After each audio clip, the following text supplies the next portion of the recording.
Well, good afternoon. It's our Thursday, October 31st session.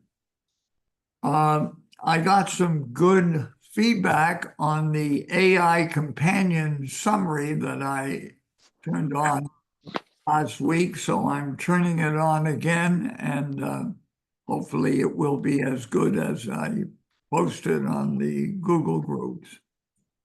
So we have a number of people who have a message. We'll start with Sharon Gavea. Hi, everybody. As we kind of discussed already, I hope your bags are packed. I hope you're dressed in black. And I hope that you are planning on joining us. The flight leaves soon as this chat is over. Our destination is Transylvania / Great Meadow Hall. So our arrival time is 4:15. So we look forward to seeing you, and welcome to the castle of Count Dracula. Thank you. Thank you. Judith Bartzelay.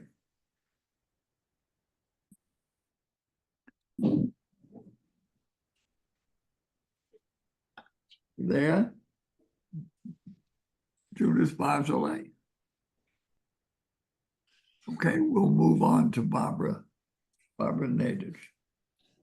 I actually have two announcements today. One is the election for the new. Excuse me. I'm sorry. I was kind of in the middle of speaking. Well, no, I did not hear you. So, okay, we'll go back to you. Judith. Sorry about that.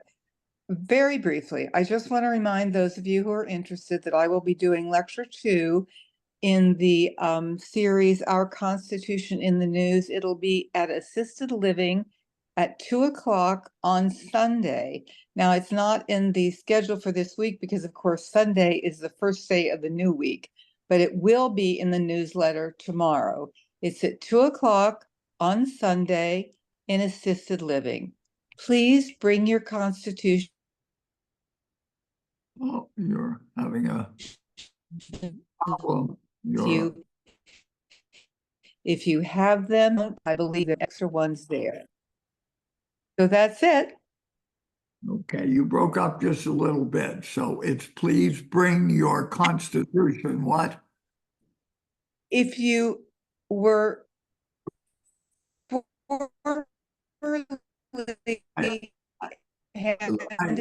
You're not coming a Constitution, please do it. Okay, I think those people who have been coming will know what you're talking about. We'll move on. Barbara Nadich. I actually have two announcements. One is for the election of the Newbridge Members Association. The deadline for applicants is November 8th. And in order to apply, you need to send me a letter of intent and a brief bio. The positions which are open are from the cottages, the villas, the 3rd and 4th floor of the 4,000 building, the 3,000 building, and the at-large people. Again, if you wish to run, Community building, the 5,000. 5,000 building. And if you wish to run, please let me know. So far, we have received several applications, but I need to get the ballot ready soon. We'll switch gears. We have a very exciting event happening on Election Day, actually, November 5th. In the evening, there will be a dinner for Israeli chaplains and rabbis that will be coming. They are community leaders in Israel who obviously are at the front, and they service their own communities, and they will be here for two reasons. One is a little bit of an R&R, but more importantly, they also are going to get some more information and training on trauma. As you well know, most of Israel is in trauma. They have worked with the families of hostages, with families of people at the front, and et cetera. And Rabbi Judy probably could add some more to it. There is still time to sign up for the dinner. We are cutting it off at 80 people. And so far there are 74. So if you wish to come, please sign up. Thank you. Okay, thank you, Barbara. Larissa? Oh, I'm sorry, one extra thing. This is not a fundraiser. How There's to sign up? no fundraiser. You call the hotline 9218-49218. Thank you. Okay, thank you, Barbara. Larissa Levitch. Jerry, shall we let Rabbi Judy to add something to the, I had a feeling that she wanted to add something to the dinner. Rabbi, am I mistaken? I hate to say you are, Oh, because you're my colleague and friend, and I don't want to disagree with Okay. you, but I think that Barbara made a very thorough, Okay. good All right. description, and any body language you saw was my agreement that okay. this is a good All right. cause, and Israel is most certainly in a very difficult situation right now. Okay. Okay, thank you, Jerry. So I have a few announcements, so please bear with me. The first one, I'd like to highlight one of our November outings that is actually happening this Sunday. We have a really great opportunity to hear the Boston Philharmonic Youth Orchestra. This is the orchestra conducted by the legendary maestro Benjamin Zander, one of the most passionate popularizers of classical music. The concert is in the Symphony Hall, and Susan made a deal, negotiated the deal with Boston Philharmonic Youth Orchestra. The tickets for us are only $15. Once again, it's Boston Symphony, and we are gonna do it in a very good way so you can spend your Sunday doing something pleasant. It's a brunch in one bistro in Norwood, and then the concert in Boston Symphony. So if you are interested, you need to sign up today or early tomorrow morning. At this point, we don't have enough people to justify the trip. So I would encourage you, if you're interested, to do it right away. If you have any questions, please call me. So I'm happy to talk about this orchestra. Actually, I'm going to tell you now, I've heard them performing many times, and don't be misled that it is a youth orchestra. They are amazing. These amazing young people with a lot of passion and a lot of talent, and they sound wonderfully. If you're interested in the program, it's Verdi, Dvorak, and Stravinsky. So really good program. So this is one. So then I'd like to give you an advance notice that we are going to cancel the astronomy class on Veterans Day, November 11th. Our instructor is going to be in India, so we will cancel this class, just be aware. And the third thing that, an hour ago, you got an email with November programming highlights. I hope you take a minute to look at the highlights and to mark your calendars with the programs you like. It's a lot in November. So enjoy. Thank you.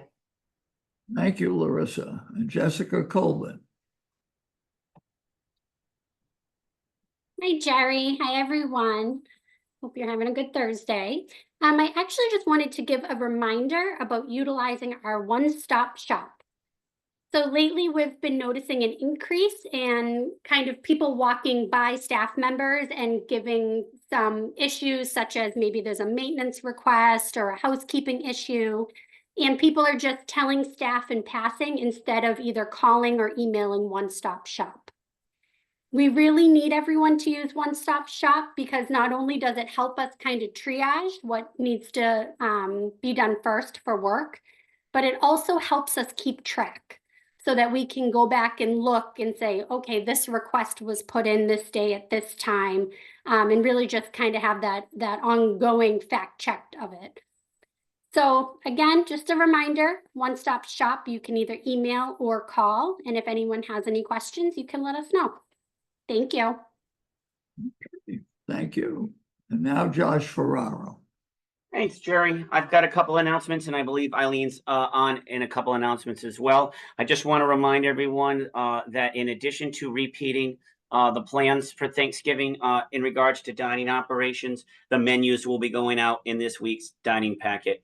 Again, I don't think there'll be any major surprises. It'll be very similar to what we've done in the past, but that information will be included in this week's dining packet, both in paper and the electronic form available on the dining website. I do want to remind the community that we do have a to-go order cutoff time of 2 p.m. for the day of orders. We are experiencing a lot of calls right at and even past 2 p.m. And it is delaying the process of the to-go orders. So in addition to asking that if you need to place a to-go order for the day of, that you get it in before 2, a reminder that you can do that electronically through the website if you so choose. And then if for some reason you do miss the deadline, you can come down to Centro between 5 p.m. and 6 p.m. Just go up to the counter, order a meal, wait for it while we prepare, and take it back with you if you happen to miss the deadline. I just wanted to give that reminder. And with that, Jerry, thank you for the time. I'll just turn it over to Eileen for her announcements. Okay. Hi, everyone. I hope you're all doing well. Good to see you all. Just a few things, just to say that this Monday we have a birthday night. So Nosh will not be opened because of the birthday night on Monday. And then on Tuesday, we have the rabbi's dinner. So we're going to have turkey night. And so we're having everybody join us from the Nosh as well as for the rabbi's dinner over in Great Meadow Hall on Tuesday night. Please, like Barbara says, sign up at the front desk. And then finally, after this Zoom call, I hope to see you because we're going to Transylvania right after this call for our wind down. Please come down and help me because I can't fight Dracula all by myself, so I need some support. So hope to see you there. Thank you. Thank you. Jerry, So we're ready for you. I think John had another announcement. Yeah, I apologize. I forgot one quick additional a heads up that on Monday, November 11th, Centro will be closed for lunch for a special event we'll be doing late morning to honor our veterans in the community. That information will also be in the culinary corner. We'll post a sign as a reminder at Centro, but on Monday, November 11th, Centro will be closed for lunch. Sorry about that, Jerry. Thank you. Good. Go ahead, Matt. All right. Hello, everyone. I hope you're all doing well. I am taking this call from home right now because it's Halloween. I've got a couple little kids that are super excited and ready to get out there and get lots of candy from mom and dad. So that's where I am at the moment. I want to acknowledge Victor Furtado and our amazing security team. They did a drug take back this past weekend. They collected 104 pounds. That's just an incredible amount of medication. And Dedham police are absolutely floored with the amount there. And, you know, Victor did a wonderful job expressing why it's so important. And the reality is these drugs, you know, depending on how they're disposed of, can be very dangerous to the society at large. And so it was really a wonderful thing that Victor and his team took the initiative on. And I'm really touched that all of you participated the way you did. I thought that was just incredible. So a sincere thank you to all of you. From the COVID side of the shop, we have 3 COVID cases right now in independent living. It seems to be kind of the standard. We keep fluctuating between 1 and 3. It's been quite a few weeks now since we've had 0. So that means we got to keep our guard up. We got to keep doing what we always do. make sure we're following the precautions. As you'll see in my letter tomorrow, we have plenty of COVID tests. So if you need a test, do not hesitate whatsoever. Reach out to security. We'll come on up. We'll test you. We'll even leave you with a copy of the guidelines so you know what's expected if you test positive. But the easiest thing to do, if you don't feel well, just stay home. Jess, thanks for the one-stop shop reminder. It is so true. A lot of folks will pick up the phone and they'll call me and they'll say, I have this going on or I have that going on. And all I end up doing is picking up the phone and calling down to engineering and letting them know that so-and-so has this going on. And they end up creating the work order. So effectively, I mean, although I suppose I carry some clout, effectively it slows down the process a little bit. So don't be shy about going directly to One Stop Shop. It really is an incredibly useful tool. So apparently next week there's some voting happening. So I've heard. And as always, we'll have some shuttles available. The shuttles will be leaving the community center at 9 in the morning, 11 in the morning, and 1 in the afternoon to go to our designated polling area. So if you would like to utilize our transportation to go and vote, please go to the community center at those times. Again, it'll be in my letter tomorrow, and I'll just repeat it one more time for convenience. 9 a.m., 11 a.m., and 1 p.m. And then lastly, I just want to share a little perspective from, where I sit every single day. And that is, my phone rings quite a bit and a lot of people show up at my door. And the last couple of weeks have been really interesting. And I think the reason for that being the case is the high holy days, all that's been happening with Israel, and then of course the elections. And I just want to take this moment to just remind each other that we're actually part of something incredibly special, which is a community that we can support one another. I know there's a lot of uncertainty right now out there in the community, but the joy of being where we are is we do have each other.